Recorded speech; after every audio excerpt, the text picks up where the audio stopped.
What makes Morgan Freeman sound like he has been narrating the universe since before the universe had opening credits?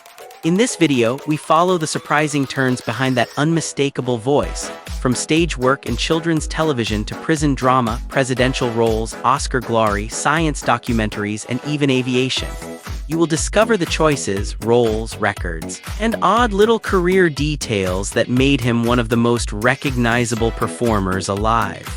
And yes, there will be penguins, a white suit, a detective hat, and a voice so trusted it could probably read a parking ticket and make it feel important. Morgan Freeman's voice became so recognizable that it practically entered the room before he did. His calm narration has guided audiences through films, documentaries, commercials, and major projects like March of the Penguins and Through the Wormhole.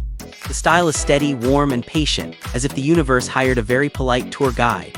Not every actor gets identified by a single sound, but Freeman turned narration into a professional signature. When his voice begins, even popcorn seems to listen more carefully. Before many movie fans knew him, Morgan Freeman was already appearing in living rooms as part of the Electric Company. In the 1970s, he played characters including Easy Reader, helping young viewers connect reading with comedy and performance. The show mixed sketches, music, and wordplay, which meant education arrived wearing very loud television shoes. Freeman later became a serious, dramatic star. But his early screen training included making literacy look cool. That is a pretty strong warm-up before taking over cinema. Long before Morgan Freeman became a global film name, he built his craft on stage. His theater work included Broadway productions and respected performances that proved he was not waiting for Hollywood to discover him with a magic spotlight. Stage acting demands timing, voice, and presence without the safety net of a retake, which is basically acting on hard mode. Freeman's early theater career gave him the foundation for the screen authority audiences later recognized.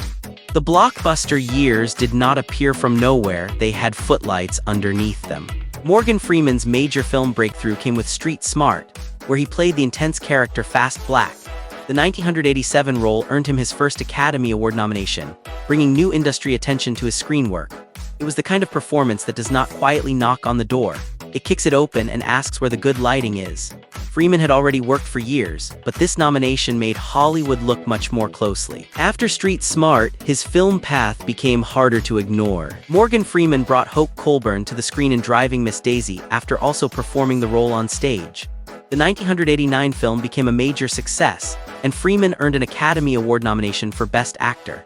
His performance was measured, funny, and quietly sharp, like a conversation that knows exactly when to change gears. The role helped introduce him to an even wider mainstream audience. For Freeman, this was not just a ride in a movie car, it was a career milestone with excellent mileage. In Glory, Morgan Freeman played Sergeant Major John Rawlins, a role filled with quiet authority. The 1989 Civil War drama followed the 54th Massachusetts Infantry Regiment and became one of Freeman's important early film appearances. His character did not need grand speeches every minute. Sometimes one look did more work than a marching band. Freeman helped ground the film with dignity and emotional weight. It showed again how powerfully he could hold attention without chasing it. Morgan Freeman joined Robin Hood, Prince of Thieves as Azim, a skilled warrior with dry humor and steady presence. Released in 1991, the adventure film gave him a memorable supporting role in a big crowd-pleasing production.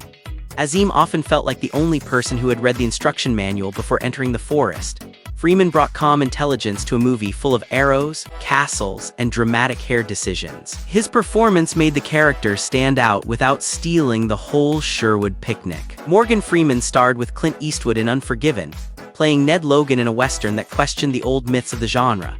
The 1992 film won Best Picture at the Academy Awards and became one of the most acclaimed modern westerns.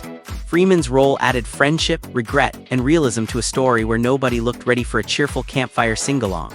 He helped make the film feel human instead of just dusty and dangerous. It was a western with spurs, shadows, and consequences. Morgan Freeman's role as Red in the Shawshank Redemption became one of the most beloved narrator performances in modern film. Released in 1994, the movie did not dominate the box office at first, but it later found a huge audience through home video and television. Freeman's narration gave the story warmth, humor, and reflection without sounding like a lecture from a prison brochure. His voice made Hope feel practical, not fancy. By the end, Red was not just telling the story, he was carrying its heartbeat. In Stephen King's original novella Rita Hayworth and Shawshank Redemption, Red is described as Irish. When Morgan Freeman was cast in the film, that detail changed from a literal description into a playful line, with Red joking that maybe it is because he is Irish. It is a tiny adaptation choice, but it became one of those movie moments that fans remember immediately. The casting worked so well that the original description now feels like trivia hiding in the paperwork. Sometimes the best answer is simply because Morgan Freeman. In C7N, Morgan Freeman played Detective William Somerset, a veteran investigator counting down the days to retirement. Instead of turning the role into a shouting contest, he made Somerset quiet, observant, and patient, which somehow made the whole film feel even tenser. While the city looked like it had been soaked in bad news and permanent rain, Freeman moved through it like a man reading the instruction manual for doom. His restraint gave the thriller a steady center, right before the story walked into darker territory. Morgan Freeman appeared in Steven Spielberg's Amistad, a historical drama built around the 1839 revolt aboard the slave ship La Amistad and the legal battle that followed. Freeman played Theodore Jodson, a fictional abolitionist who helps push the story toward the courtroom. In a film full of speeches, law books, and moral pressure, he brought a grounded presence without needing fireworks. Basically, he entered a courtroom drama and made quiet determination look like its own legal strategy. In Deep Impact, Morgan Freeman played President Tom Beck, the leader who has to explain a comet-sized disaster to the public without sounding like the weather report got completely out of hand. His calm delivery made the fictional president feel steady during a very unsteady situation. The role became one of the most remembered screen presidents, partly because Freeman could make even planetary doom sound organized. If the world is ending. Apparently, everyone wants the announcement in that voice. In Bruce Almighty, Morgan Freeman played God, and the movie introduced the divine with a crisp white suit and extremely relaxed office energy. Instead of thunderbolts and booming clouds, Freeman gave the role warmth, humor, and the kind of calm authority that makes paperwork feel spiritual. The contrast worked because Jim Carrey was chaos, while Freeman looked like he had scheduled the universe between meetings. It was proof that even omnipotence can dress business casual. Morgan Freeman won the Academy Award for Best Supporting Actor for $1 Million Baby at the 2005 Oscars. He played Eddie Scrap Iron Dupress, a former boxer and gym caretaker whose quiet narration helped shape the film's emotional weight. After decades of memorable performances, this was the Oscar night where the gold statue finally matched the voice everyone already treated like an official seal. It was less a surprise and more Hollywood remembering to mail the package. In Christopher Nolan's Batman trilogy, Morgan Freeman played Lucius Fox, the brilliant executive who helped turn Bruce Wayne's wild ideas into usable technology. He introduced gadgets, vehicles, and prototypes with the calm of a man explaining a printer upgrade, except the printer was a tank-like Batmobile. Freeman made Lucius feel practical, intelligent, and quietly amused by all the expensive secrecy around him. In a world of masks and growling voices, he was the grown-up in the gadget room. In Wanted, Morgan Freeman played Sloan, the controlled leader of a secret group of assassins hidden inside a textile factory. The film was full of bending bullets, extreme action, and impossible physics, while Freeman delivered his lines like he was chairing a very unusual staff meeting. His calm presence made the madness feel strangely organized, even when the plot was moving at full speed. Only in this movie could a loom a prophecy and Freeman's voice share office space. Morgan Freeman portrayed Nelson Mandela in Invictus, Clint Eastwood's film about South Africa's 1995 Rugby World Cup story. Freeman's performance earned him an Academy Award nomination for Best Actor, adding another major recognition to his long career. The role required composure, warmth, and careful attention rather than big dramatic explosions. In other words, he had to command a nation on screen while making rugby strategy feel like part of a history lesson. Morgan Freeman hosted Through the Wormhole, a Science Channel series exploring questions about space, time, consciousness, and the universe. His narration helped guide viewers through enormous scientific ideas without making the room feel like a surprise exam. The series ran for multiple seasons, turning cosmic mysteries into something that sounded calm enough for a late-night conversation. When Freeman asks about the fabric of reality, even a black hole seems polite enough to answer. Morgan Freeman narrated the US version of March of the Penguins, the documentary following emperor penguins through their icy breeding journey in Antarctica. His voice helped turn waddling, nesting, and survival into a surprisingly dramatic cinema experience. The film became a major documentary success and won the Academy Award for Best Documentary Feature. It turns out penguins already had the outfits, but Freeman supplied the prestige narration. In Lucy, Morgan Freeman played Professor Norman, the calm scientist explaining the film's big brain expansion idea. His job was basically to make a wild science fiction premise sound like it came with footnotes, a laser pointer, and very confident eyebrows. While Scarlett Johansson's character was bending reality, Freeman kept the lecture room energy steady enough to make the chaos feel strangely official. It was another reminder that if a movie needs impossible science explained, handing Morgan Freeman a classroom is a very efficient shortcut. In Now You See Me, Freeman played Thaddeus Bradley, a professional magic debunker who makes a living explaining tricks after the applause fades. That is a dangerous job in a movie where nearly everyone is hiding something, including the people holding the cards. Freeman brought a cool, investigative edge to a character who treats illusions like suspicious paperwork.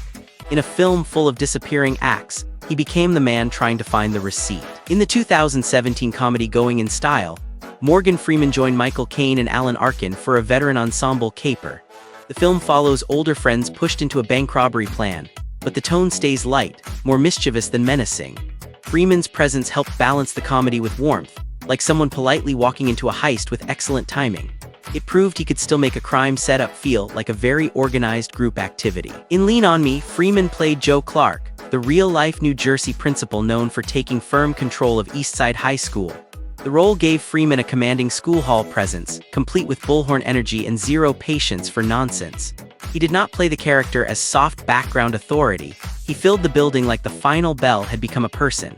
It remains one of his strongest early leading roles, with discipline practically echoing down the corridors. In Nurse Betty, Morgan Freeman stepped into an offbeat crime comedy that mixed road movie strangeness with unexpected tenderness.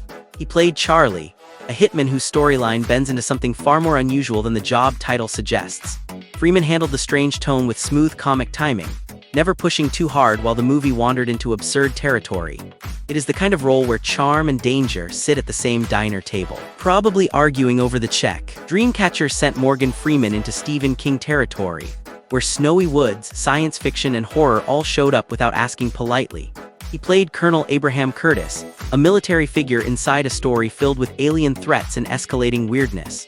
It was a sharp genre detour from the wise mentors and dignified leaders audiences often associated with him. Sometimes the filmography says, prestige drama, and sometimes it says, please stand near the creepy cabin and look concerned. In the Lego Movie, Freeman voiced Vitruvius, the grand old wizard guiding a universe made entirely of tiny plastic bricks. The joke worked because he delivered ridiculous prophecies with the seriousness of an ancient monument giving a safety briefing. His voice made the character sound wise even when the world around him was brightly colored and delightfully chaotic. Only Freeman could make a toy-based prophecy feel both silly and strangely important. Morgan Freeman appeared as himself on Madam Secretary, adding a neat real-world wink to the political drama's television universe. He was also an executive producer on the series, which gave his connection to the show more weight than a quick celebrity drop-in. The cameo felt polished rather than random, like the production invited the narrator of authority to step briefly into frame. Even when playing himself, Freeman tends to arrive with built-in opening credits energy. In 2011, Morgan Freeman received the American Film Institute Life Achievement Award, one of the major career honors in American film. The tribute recognized decades of work across dramas, thrillers, comedies, narration, and roles that became part of popular memory.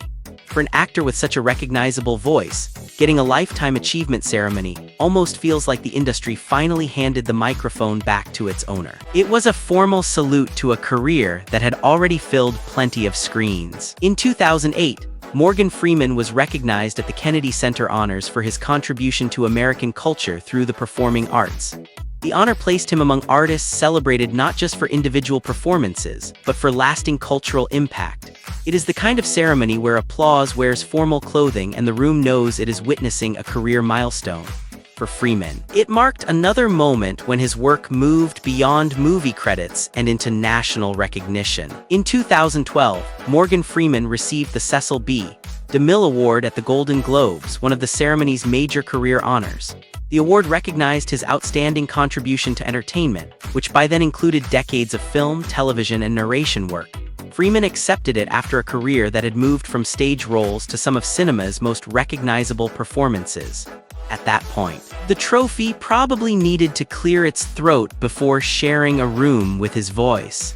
It was another official stamp on a career already built for the highlight reel. Morgan Freeman's Academy Award history is not a quick cameo.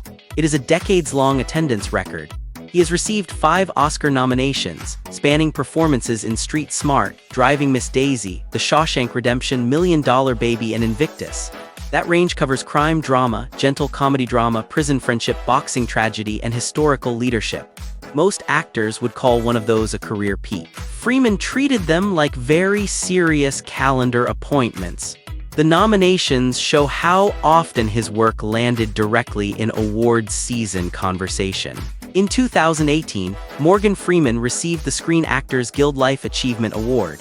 SAG-AFTRA described the honor as recognition for both career achievement and humanitarian accomplishment, which made it bigger than just another shiny object for the shelf. The award placed him among performers celebrated by their own acting community, not just critics or box office numbers. That is basically getting a standing ovation from the people who also know how hard it is to look natural while pretending. For Freeman, it marked peer recognition on a very large stage. Morgan Freeman's voice became so recognizable that it practically entered the entertainment business on its own. Media outlets have repeatedly ranked or discussed it among the most famous voices in film, television, and narration. His calm delivery has been used in documentaries, commercials, and major films, often turning simple sentences into something that sounds carved into stone. A grocery list in that voice might accidentally win a documentary award. The reputation proves that sometimes the most powerful special effect is just excellent timing and a microphone. Morgan Freeman did not limit himself to waiting for roles to arrive. In 1996, he co-founded Revelations Entertainment with producer Laurie McCreary to develop film and television projects. The company was built around creating stories across different formats, giving Freeman a stronger position behind the camera as well as in front of it. That is the actor's version of saying, "Nice script, but what if I also brought the keys to the building?" It showed his career was not only about performance, but also about shaping what reached audiences. Morgan Freeman has kept a strong professional connection to Mississippi, where his public life and creative projects often intersect. He has lived in the state, supported local culture, and taken part in work connected to the region's identity. That connection gives some of his projects a real-world anchor beyond red carpets and studio lots. Hollywood may have giant signs on hills, but Mississippi gave Freeman porches, blues, and a different kind of production value. It is a reminder that his career map includes more than Los Angeles pins. Morgan Freeman is not only comfortable commanding a scene, he has also been licensed to command an aircraft. He became a private pilot and has spoken in interviews about his love of flying.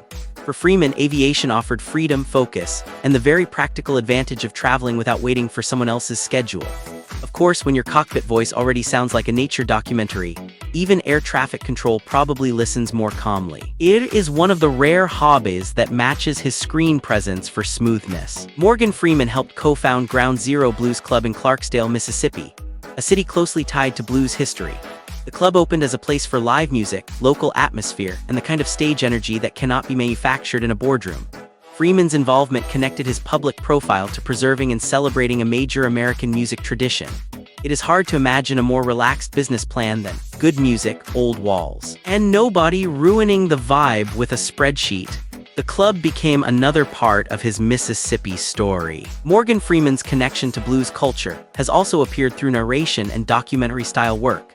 His voice has been linked with projects exploring music, history, and cultural heritage, where a steady narrator can guide the audience without stepping on the story. That combination makes sense. Blues needs feeling, and Freeman's narration arrives already wearing a perfectly tailored emotional jacket. He does not need to sing a note to help set the mood. The result is another example of his voice becoming part of how audiences experience American culture. In 2007, Morgan Freeman starred with Jack Nicholson in The Bucket List, a comedy drama built around 2 men completing life goals. Freeman played Carter Chambers, bringing warmth and reflection to a premise that could have become just a checklist with luggage. The pairing worked because Nicholson brought explosive mischief, while Freeman balanced it with quiet patience and dry timing. It was like watching a thunderstorm share a rental car with a wise GPS. The film turned a simple list into one of Freeman's most widely remembered late-career crowd pleasers. Morgan Freeman joined Dolphin Tale as Dr. McCarthy, the prosthetics expert helping a rescued dolphin adapt to a new tail. The film was inspired by winter, A real dolphin cared for at Clearwater Marine Aquarium after losing her tail. Freeman's role gave the family story a calm inventor energy, like someone could fix a submarine with reading glasses and a polite nod. It was a warm reminder that his screen presence works even when the co-star is aquatic. In Olympus Has Fallen, Morgan Freeman played Speaker Alan Trumbull, the official suddenly forced into crisis room importance. The action thriller put chaos everywhere, while Freeman delivered the kind of calm command that makes a government bunker feel slightly better organized. He did not need explosions to seem powerful. He mostly needed a suit, a desk, and that voice. When the movie got loud, Trumbull became the human volume control. Morgan Freeman's Alan Trumbull had an impressive franchise promotion, moving from Speaker of the House to Vice President, then President in Angel Has Fallen. By the third film, the character was no longer just advising the room, he was the room everyone was protecting. It is rare action movie career growth, like a resume updated entirely during explosions.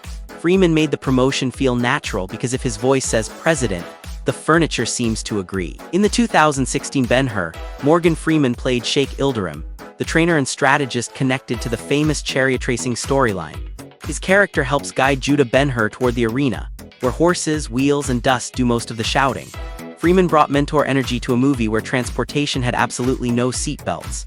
If ancient racing needed a calm technical consultant, Sheikh Ilderim was the man with the robes and the plan. Morgan Freeman starred in The Magic of Belle Isle as Monty Wildhorn, a writer spending time in a quiet lakeside town. The story follows him reconnecting with imagination, storytelling, and the people around him. It is a gentle film, the kind where the biggest explosion is probably someone having an honest conversation before lunch. Freeman made the character's creative rediscovery feel relaxed, like writer's block had finally been asked to leave politely. Morgan Freeman joined Michael Douglas, Robert De Niro, and Kevin Kline in Las Vegas, a comedy about longtime friends reuniting in Las Vegas. The film leaned heavily on the fun of watching four veteran stars bounce jokes, memories, and awkward party energy off each other. Freeman played Archie, adding smooth timing to a cast already packed like a luxury elevator. It was basically a bachelor party movie with enough acting awards nearby to make the casino carpet nervous. Morgan Freeman hosted Through the Wormhole, a Science Channel series exploring questions about space, physics, consciousness, and existence. The show used scientists, experiments, and big ideas, with Freeman guiding viewers through topics that could otherwise make a whiteboard beg for mercy. His narration helped turn cosmic puzzles into something you could follow without wearing a lab coat. When Freeman asks about the universe, even the universe sounds like it should answer clearly. Morgan Freeman has narrated numerous factual and documentary projects, from nature and history programs to large-scale nonfiction television. His voice became a trusted tool for explaining serious material without making it feel cold or heavy. A sentence that might sound ordinary from someone else can sound like a national monument clearing its throat when Freeman says it. That is why producers keep returning to him when information needs warmth, weight, and excellent pronunciation. Morgan Freeman's measured speaking rhythm has become one of his most recognizable screen qualities. In interviews and performances, he often uses pauses, steady pacing, and careful emphasis, making even simple lines feel settled and important. It is not rushing, it is verbal air conditioning. That delivery helped shape his authority in dramas, narration, and mentor roles, proving that sometimes the pause before a word can do half the acting. Morgan Freeman's professional screen career has stretched across more than 5 decades, spanning television, theater, film, narration, and producing. From early television work to major awards recognition and later documentary hosting, he kept moving through different formats instead of staying in one lane. That is not a career path, it is a very polite marathon with excellent lighting. His longevity closes the list perfectly. Because Freeman did not just have famous moments, he built a whole library of them. If you liked this content and want to stay tuned for newer celebrity curiosities, please do not forget to subscribe and stay alert to your notifications. Thanks for watching.